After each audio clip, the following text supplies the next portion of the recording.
It is clear that people knew there was going to be a crash. Passengers on the Ottawa City bus yelled at the driver to slow down, to stop, seconds before it slammed into a via train at a level crossing. The train was traveling from Montreal, heading west to Toronto. It had just left Ottawa Station and was pulling into Fallowfield Station. The bus was heading for downtown Ottawa, traveling north on the Transitway, when it collided with the train. The impact was hard. The bus actually hit the train dead on. You could see that there were some bodies on the track. 6 people on the bus died, including the driver. More than 30 people were hurt, some critically. The front of the bus was sheared right off. Among the first tweets from the scene, "It's bad. It's really bad." The CBC's Laurie Graham begins our coverage tonight from the crash scene. Laurie.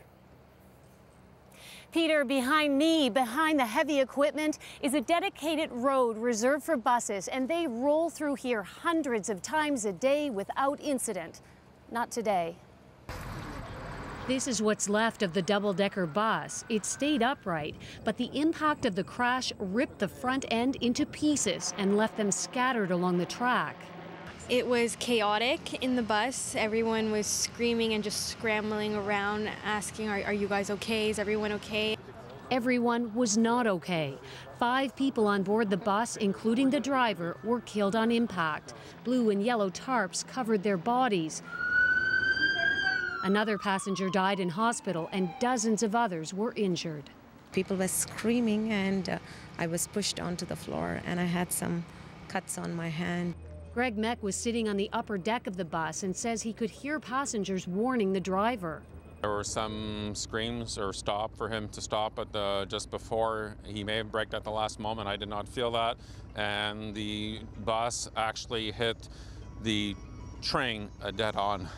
Alex Bejin was sitting on the lower deck. I don't know. I guess he just didn't realize or something until everybody started yelling. He realized he wasn't slowing down. The Via locomotive and the car behind derailed a short distance down the track, but there were no injuries on the train. Passengers were escorted off and along a pathway, luggage and all. Janet Weatherston was sitting at the back of the train. It was bumpy, and then I just saw the bus was right there. This man was traveling with his child. I feel very bad for the driver, the bus driver. I heard like he was fatally injured. Late this evening, Ottawa police confirmed the driver was Dave Woodard. He was married with a family and just yesterday celebrated his wife's birthday. Woodard worked at OC Transpo for about 10 years. Oh, very nice, quiet guy, hard-working lad, nice guy. Could never say anything, very friendly gentleman. Wow, that's terrible. A tragic death that has raised some serious questions. I just remember looking out the window and seeing the train coming and seeing the cars on the other side of the road that had all stopped. And I was just wondering in my head, why are we not stopping? Why are we not stopping? The gate was down, went right through it. Investigators are now trying to determine why Woodard didn't stop. Did he see the train? Was he distracted? Was there a health issue? Even this bus driver is scratching his head. But I've been over those tracks a million times. You can see the train coming for miles. It doesn't go very fast right through there. We have ample time to stop. I've driven it in fog, I've driven it at night, I've done snowstorms. Never had any close calls there at all. The Transportation Safety Board took these photos of the crash site, trying to piece together a cause. Was it human error, or was it a mechanical issue? We will be assessing the crossing, its design, and the sight lines.